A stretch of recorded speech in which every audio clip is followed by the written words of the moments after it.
Hi. Hello. This is my first video of February. It's been a while since I've made a video, but you know how it is. Life gets busy and I didn't realize how long it had been since I had last posted something, but also I didn't really have any inspiration about what I wanted to talk about. So I think the goals for this video are to share a couple of crochet projects I did in January and then just talk about the month in general and talk about February, setting up my goals for this month and then the rest of the year. And then I just wanted to share a quick book review. I listened to the audiobook of New Earth by Eckhart Tolle. I think that's how you pronounce his name. Oh yeah, my sister shared this really cool chart about the levels of awareness and awakening, and I kind of want to talk about that. And I also added a new word for the year because in another video I mentioned my like ABCs, I think, which was awareness, balance, and then this year for C I was going to do community and connection, but I got another idea for another C word. So that sounds bad, not the swear word C word, but you know what I mean. Okay, this is my first crochet project that I did of the year actually, and in January. What this is a tarot card holder. I will link the pattern below in the description. I did not come up with this pattern. I don't even remember what this yarn was that I used. Honestly, it was just something random I had in my stash. It's acrylic and it does the, not even striping, but the design came out itself in the yarn. And actually I see it now. I didn't even realize that that was making a pattern. So that's kind of cool. But anyway, it's a little tarot card pouch and my box of cards. Like, I'm super new at tarot cards. I found these at the thrift store and it came with a book, and that book is so terrible. Like, the descriptions of what the cards mean are so vague and random that every time I try to do readings for myself or with my sister, we always have to go on Google and look up what they mean because, yeah, I don't have the book with me, but maybe one day I'll do a deep dive on this deck. I think it's like a pretty well-known deck, the Universal Weight Tarot. But anyway, so the way, this is not about that. This is about the pouch. So the cards go in here. I added these little wood beads on the end. I don't know why I did that. This part is supposed to be for where you can do, I think, a 3-card spread. And then I made, the pattern includes this loop. And so I put some little beads. It's not a loop, right? Like this string. And then I sewed that shell button on there. I just love this shell. Oh, I was also going to talk about my January success with my no buy goals. I did pretty good. I did buy a pair of sunglasses from Target. They were on clearance, but whatever. That's better than how I used to shop. So I'll show you how this closure works. So you just fold it over like that, wrap it around once, and wrap it around like that. My second project is this. And if you're wondering what this is, that's understandable because it's large and kind of awkward looking, but it is a beach umbrella. So I got this beach umbrella from Big Lots, which actually has gone out of business, which I'm very sad about. I still like Big Lots, but they're like a discount store. Anyway, doesn't matter. I got my umbrella there and it came in this clear nylon plastic pouch that kept ripping and tearing. Like the strap broke off, like it had a hole at the bottom. And so the umbrella comes in 2 pieces, like obviously this part and then the stick that goes in the ground. And I go to the beach a lot. And so dragging this around got to be kind of a pain. And I was like, well, you know, what can I do? I couldn't really repair the bag that it came in. And so I thought, oh, I should make a new one. And I've had this idea for a while and I finally did it. Again, this is all like random yarn that I had in my stash. I came up with this pattern completely on my own, but I will have to say the thing that these two have in common, these two projects, like it really was a very simple design. I could write this pattern up if anyone is interested for whatever reason. It's very, very easy. You just do around here, I think up to like 15 or 20 stitches around. And sorry, you're jiggling. There's a kitty cat right here. I'm house sitting, that's why. Well, pet sitting at my friend's house. And she has kitty cats. But anyway, this is just a circle. So just do the regular increases. And really, you could do this for anything. You could do like a yoga bag, a yoga mat bag, and you get to that shape, and then you just literally crochet around in whatever pattern you want. So this pattern, I don't know if I mentioned, is actually the same pattern as this. They're like the little they're like a variation of the granny square clusters. I don't know if you can tell, but they kind of get smaller in size. So you start with a double crochet, half double crochet, and then you do a single crochet. And that's the repeat that you do in the space. And then this is just like a basic puff stitch. So I don't know, it's like, I think like a six loops in one stitch or something. I don't know, I just made it up as I went. And that's it. And then, yeah, I just finished it off, I think, with like a single crochet or slip stitch. I don't even know. And then I just did the strap single crochet all the way down. And then I attached it at the bottom. So far so good. I've taken it to the beach a couple times already. And I love it. So I feel really happy and productive that I did 2 projects this month. I don't really have a goal, but I have a lot of projects in progress now. So we'll see how February goes. Hopefully I'll get at least 2 done. But the projects I have going now are a bit more complex than these, and they are knitting projects. So like I have a sweater I'm knitting, and then a pair of socks. I want to make toe spacer socks. I already have a pair that I got on Amazon, but I just don't love them because they're, you know, polyester, and I would rather make my own wool socks and modify how dense the space between each of the toes is. So I don't think I found a pattern online. I did find one that was so cool, and I think I took a screenshot of it. It was just something random on Pinterest, but they were like flip-flops. They were knit flip-flops basically. And then like the part that goes between your big toe, that was just repeated all over the flip-flop. So it was like your feet were like this in the flip-flop and it was knit with really chunky yarn. So those looked really cool. So that's gonna be on my list to make this year as well. Not this month though, just regular socks. Anyway, about January, I was gonna talk about the book New Earth by Eckhart Tolle. I have to look up how you pronounce his name. I don't really know what to say except for it was probably one of the best books I've ever read. I guess I'll say read, listened to. It's an audiobook. I don't know if it counts or not. I like gave up on my Goodreads a long time ago. Because I would always feel weird about putting audiobooks on there. I was like, oh, only physical books count, but whatever, it doesn't matter. Anyway, I consumed this book and it was just amazing. I love learning about consciousness and awareness, and he just illustrates it beautifully in that book, just like the whole journey. And there was 2 things in particular that really stood out to me.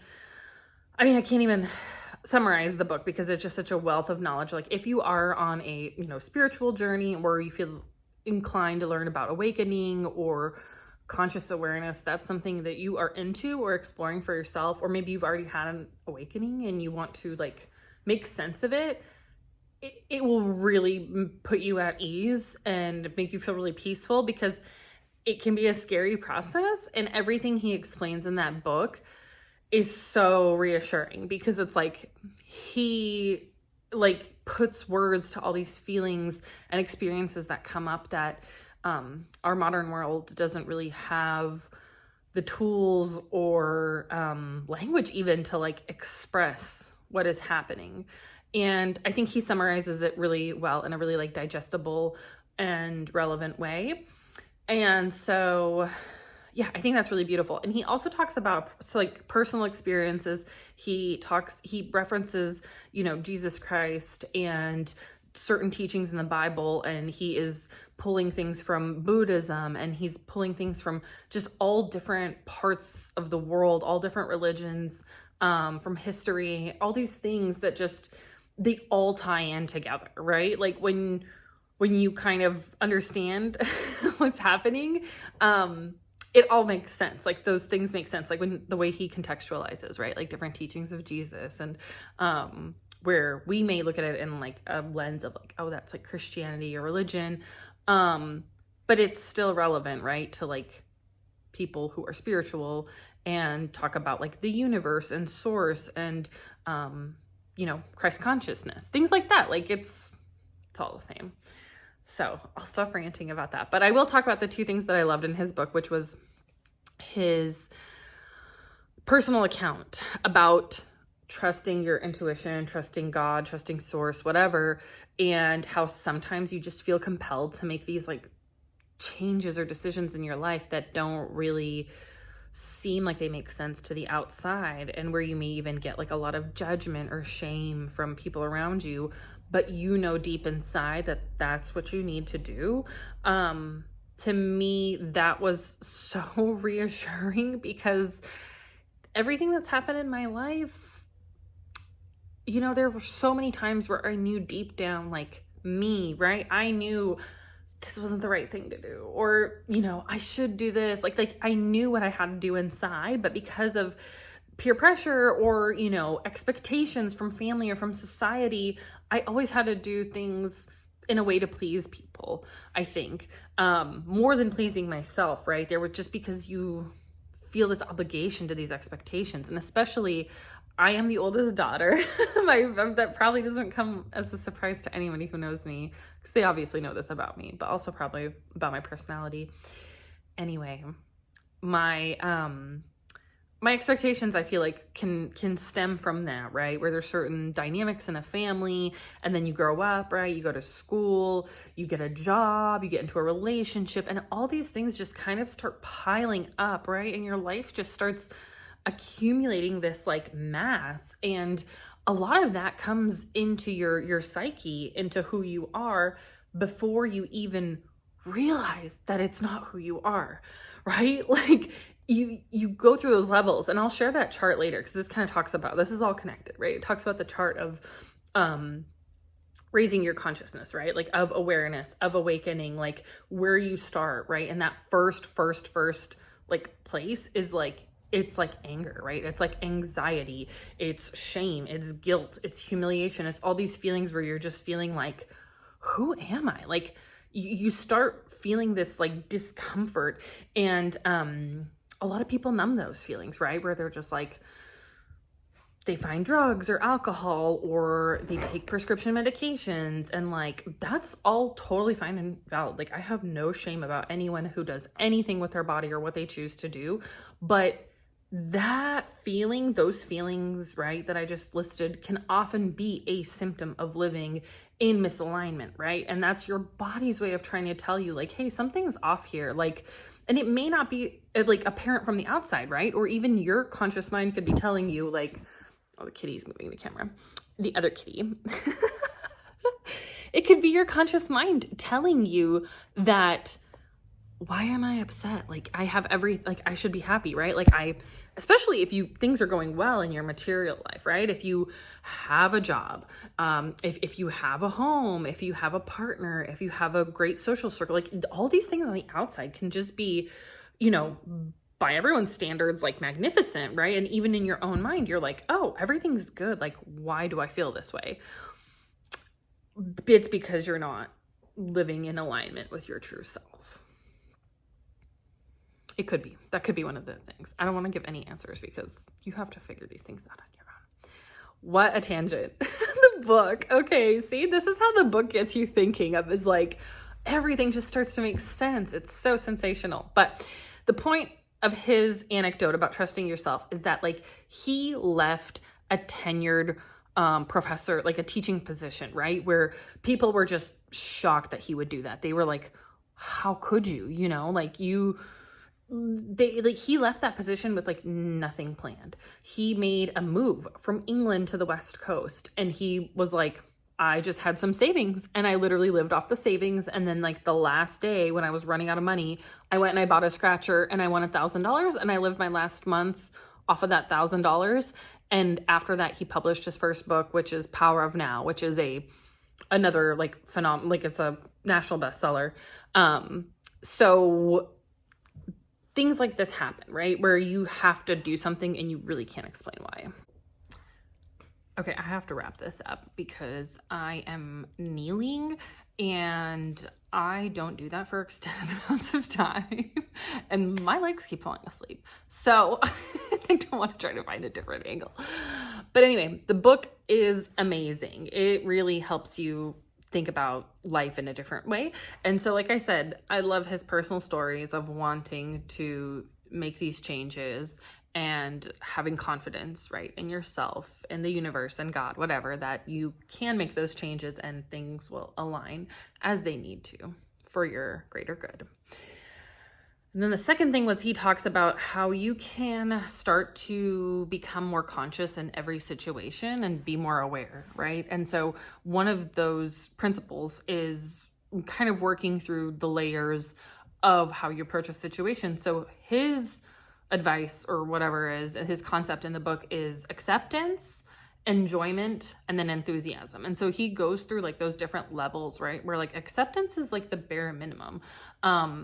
In most situations, like that you don't want to do something, like you have to accept that this is the reality, right? And I'm reading another book now called How We Live is How We Die, and it talks about this same exact concept of impermanence, right? Where like every moment is fleeting, like every moment is happening in real time. And so for us to like lament and like be, you know, disgusted or depressed or angry with a certain situation is kind of like pointless, because like it's not going to last forever. And so then you can move to a layer of acceptance. So it's like, yeah, I don't want to do this. Like obviously life isn't always going to be full of pleasant things and joyful things. So having acceptance about any situation, no matter how miserable it is, really helps you kind of unlock that higher mind, you know, space. I don't know what you even want to call it. Like it frees up your mind, right? To be more present in the moment and be more open and less anxious about what's happening. So acceptance and then enjoyment, right, is like, obviously if you can get to a place where you're not just accepting a situation, you're actually enjoying it. Like, again, I don't, these like woo-woo kind of terms, like you raise your frequency, but that is real. So if you can be joyous in things that you're doing, like I've had it happen recently since I started, you know, doing all this, right? Spirituality stuff, is I've had moments where even like such horrible tasks, like they would be so bad that I would start laughing. That it was like comical how bad or annoying or wrong things had gone, that I was like, oh, I just have to laugh at this point. Like, and it kind of like burst through and gave me this like feeling of energy and just being recharged. And so I think like framing things that way, right, where you can move through those layers, and then like enthusiasm is the highest layer of all, which like that's when you're in that flow state, when you are doing, your reality is matching your highest good, and there's just that like symbiotic relationship of energy and source, and your reality is like, you know, flow state. I think that's the best way to describe it. So I'm just gonna wrap the video up. I mean, I don't really have too many, you know, positives or negatives. Obviously, everything going on in the world is pretty chaotic, but I don't really have any control over that. I can only control what's happening here and with me. And so in terms of my goals, I don't know if I really made any progress. I did start stretching more, and I did start doing more like body stuff. Like I started doing yoga again. I went to the gym once, but so I feel a little bit better that way. That's one of my goals, is to move freely and without pain and with ease and energy. So it was, I feel like I journaled a lot. I did my tarot a bit, did a lot of reorganizing in my room. So I don't know, things are fine, but I feel a lot more recharged for February. I feel like January is still part of the old year a little bit. So I feel much more invigorated for February. Like I said, I started doing yoga pretty regularly now. I've been doing it every day this month, actually, except for one day, I think. Well, it's only the 4th, so that's 3 times, but that's a lot more than I had done in a while. And so the alignment chart, which I want to share with you, hopefully I can edit the video to put the chart in there. If not, I'll probably upload a link to like some photo hosting site and then link it in the description. But basically my sister shared it with me yesterday when I thought it was so cool because it talks about like moving through those different layers of alignment, and right in the middle is courage. And why is courage so cool? It's because courage is fear that has said its prayers. And I read that in a book once. It's an Al-Anon book, and I don't remember which one, but that stuck out to me so much because I feel like a little stuck in some areas of my life. And I kind of feel like I'm just going in circles, right? Like I'm getting frustrated because I keep getting these same lessons. I keep feeling the same way about certain situations. And I feel like I've made so much progress in some areas of my life, but then other areas I'm stuck. And this is where that like dissonance is happening on that chart for me, right? Like a lot of my life is already up in that like higher tier of like joy and peace. And then there's other parts of my life that are still below the courage line. What that tells me is that I need to make some changes. And why I'm struggling is because I don't have the courage to make those changes yet.